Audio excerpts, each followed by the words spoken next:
तर आत्ता रिसेंटली 2 दिवसाआधी सेंट्रल गव्हर्नमेंटने एक बिल पास केलेलं आहे, ज्यामध्ये हे जे बेटिंग ॲप्स आहेत आणि गेमिंग ॲप आहेत, त्यांच्यावरती बंदी घालण्यात आलेली आहे आणि बरेच रिस्ट्रिक्शन सुद्धा लावलेले आहेत.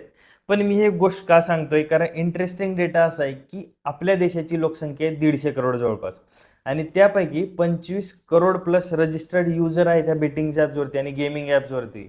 पण ह्याच्याच कंपॅरेटिव्हली जर तुम्ही बघितला, जिथं सिस्टमॅटिकली इन्व्हेस्टमेंट होते, तिथं म्युच्युअल फंडमध्ये फक्त 5.5 करोड इन्व्हेस्टर आहेत जे इन्व्हेस्ट करतायत पूर्ण भारतामध्ये 150 करोड लोकांपैकी.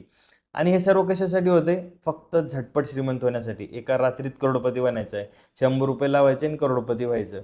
ह्यासाठी करोडो लोक त्या गेमिंग ॲपच्या मागे लागलेले आहेत आणि जिथं गॅरंटेड तुम्हाला वेल्थ बनणार आहे तिथं लोक इन्व्हेस्ट करत नाहीत.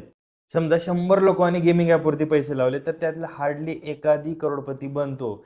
पण म्युच्युअल फंडमध्ये जर 100 लोकांनी इन्व्हेस्ट केलं तर 100 पैकी 100 लोक वेल्थ बनवतात. फक्त थोडा टाइम द्यावा लागतो, पेशन्स ठेवावे लागतात, पण वेल्थ नक्की बनते.